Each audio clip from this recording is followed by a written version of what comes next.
د غیرنګ یو بل واقعیا راغلی دو یو ورېرو د خیر وفات شله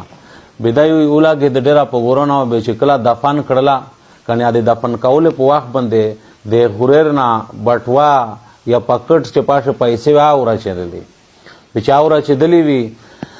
بیا د ته اندازه ولګېدله خو چې کله خلک لوړل د هغې نه بعد دی بیا ورغی ګوښه د خیر قبر یې رکولاو کړو چې کله یې رکولاو کړو الحد ته په بنده ورسېد او تخته یې نظر یې کړله کنې په خیر باندې ير بدل و سار نه اون سب خیر اسات په ير شلاګیا واس وزیدلا داسې بډانجې وې د ډېر سخت وډارېد په مخ یې بیا ور دفن کړ خو ورې په وچولې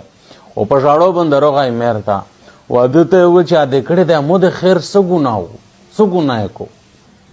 ورته چې ویلې ورته چې مو خو داسې قبر ور خلاص کړو بټوار نه ور پرېوتې وه او په قبر شه په دې باندې ير بلېده کنې میر یې ورته وژړل چې د خیر وې د په لمونځه شه